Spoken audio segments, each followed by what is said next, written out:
అతడు ఒక కడు పేదవాడు. ప్రతిరోజు మధ్యాహ్నం ఆయనకున్న అలవాటు 12 అయిందంటే చాలు మందిరానికి వచ్చేవాడు. ప్రార్థన ఎలా చేయాలో ఆయనకి తెలియదు, అలాగే మోకరించేవాడు. అలా యేసయ్య వైపు చూస్తూ ఇలా అంటాడట, యేసు నేను నీ జానును వచ్చాను. ఒకానొక రోజు ఈ జాను అనారోగ్యానికి గురయ్యాడు, హాస్పిటల్లో పడ్డాడు. నిన్ను పలకరించడానికి ఎవరూ రావట్లేదు కదయ్యా, అయినా నువ్వు ఎంత సంతోషంగా ఉన్నావేంటి?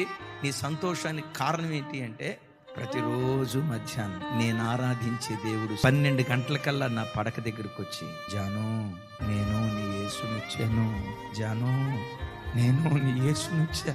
రోజు మధ్యాహ్నం 12 గంటలకల్లా వచ్చి, ఇప్పుడు నా దగ్గరికి రాలేకపోయావు కదా, నేనే వెతుక్కుంటూ నీ దగ్గరికి వచ్చానని. ప్రతిరోజు మధ్యాహ్నం 12 గంటలకల్లా నా ప్రభు నా దగ్గరకు వస్తాడు. ఎవరున్నా లేకపోయినా ఆయన ఒక్కడుంటే ప్రపంచాన్ని జయించిన విజేతలుగా మనం మిగిలిపోతాం.